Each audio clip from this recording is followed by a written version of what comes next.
Hello everyone, welcome back to our channel analytical CA. उम्मीद आप सब अच्छे हैं। इस वीडियो में बात करेंगे एसएफएम के बारे में। एसएफएम का जो सब्जेक्ट आप पढ़ रहे हो, ठीक है, वो सब्जेक्ट एक अपने आप में एक काफ़ी अच्छा सब्जेक्ट भी है और कह सकते हो काफ़ी एक ट्रिकी भी है, बिकॉज हर चैप्टर्स में आपको बहुत सारे कॉन्सेप्ट पढ़ने पड़ते हैं, राइट। बट अगर आपने उनको कॉन्सेप्ट को समझ लिया और आपने एग्जैक्ट अगर एग्ज़ाम में कैलकुलेशन कर दी और आपने अच्छे से पेपर प्रेजेंट किया है तो उसमें मार्क्स आपको पूरे मिलते हैं। वहाँ पे मार्क्स कटने की कम चीज़ें होती हैं। जैसे कि अगर आपने क्वेश्चन किया है और क्वेश्चन बिल्कुल सही है, जैसे कि मर्जर एंड एक्विजिशन है, उसके क्वेश्चन बहुत आसान होते हैं, ईजी होते हैं, और उसमें आपने 5 पॉइंट्स में पूछे गए जो जो रेशो वगैरह थे वो आपने प्रॉपर निकाल दिए, तो वो 8 में से 8 आपको मिल जाते हैं, राइट। तो आपको यही करना है।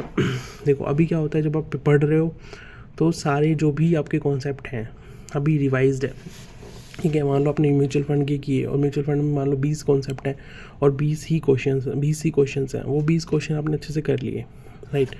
बट एग्ज़ाम में म्यूचुअल फंड का उस 20 में से कोई एक क्वेश्चन आएगा और क्या आपको 20 के 20 कॉन्सेप्ट तब याद आ जाएंगे या वो सब रह जाएगा? तो उसके लिए आपको प्रैक्टिस करनी पड़ेगी। ऐसे ही चाहे मर्जर है, चाहे आपका कॉर्पोरेट वैल्यूएशन है, तो ये जो भी चैप्टर्स आपको अच्छे से प्रैक्टिस करना है उनके कॉन्सेप्ट का। और इसके लिए आपको एक मैं बताऊंगा, एक टिप दूंगा कि आप प्रैक्टिस करें आरटीपी से, रिवीजन टेस्ट पेपर, क्योंकि उसमें सभी चैप्टर्स के दो दो या एक ही क्वेश्चन होता है और वो आप करोगे ना तो आपके ज़्यादा माइंड ओपन होगा फॉर आंसरिंग देम। अभी क्या होता है कि मान लो आप कर रहे हो, आपको पता है ये इस सिनेरियो में चल रहा है, इस कॉन्सेप्ट पे चल रहा है, तो ऐसा होता है, हम कॉन्सेप्ट वही चाहते हैं। तो बट वहाँ पे आपको कॉन्सेप्ट आपको खुद रिकॉल करना पड़ेगा, यहाँ पे कौन सा कॉन्सेप्ट लगेगा उस चैप्टर का, उस 20 कॉन्सेप्ट में से, तो वो आपको ज़्यादा हेल्पफुल रहेगा फॉर प्रिपेयरिंग एसएफएम। तो आपको वो ट्राई करना चाहिए, एक बार आरटीपी जरूर सॉल्व करना, तो आपको कॉन्सेप्ट रिकॉल होंगे। अगर नहीं रिकॉल या हो रहे तो थोड़ी सी दिक्कत है, आपको थोड़ा सा और मेहनत करने की ज़रूरत है उस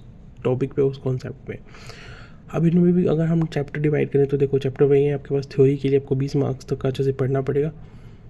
बट अगर प्रैक्टिकल में बात करें तो 8-8 मार्क्स के जो चैप्टर्स आते हैं, इक्विटी, म्यूचुअल, डेट और आपका कॉर्पोरेट वैल्यूएशन, IRRM, ये सब चैप्टर्स हैं 8-8 मार्क्स तक के। इनमें से क्वेश्चन आता है। बड़े चैप्टर्स का नाम नहीं लिया मैंने, फॉरेक्स, डेरिवेटिव, पोर्टफोलियो मैनेजमेंट, वहाँ से 16 मार्क्स तक का आता है हर बार।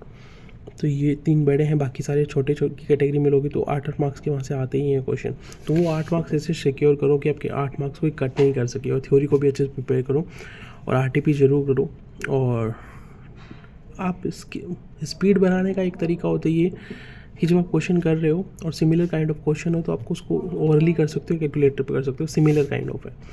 बट अगर सिमिलर नहीं है तो आपको फिर सॉल्व करके देखना चाहिए, क्योंकि अगर आपने यहाँ पे लिख के नहीं देखा तो एग्ज़ाम में आपका पैन नहीं चलेगा। तो better to solve, not just read किया और हो गया या कैलकुलेटर पे सॉल्व किया।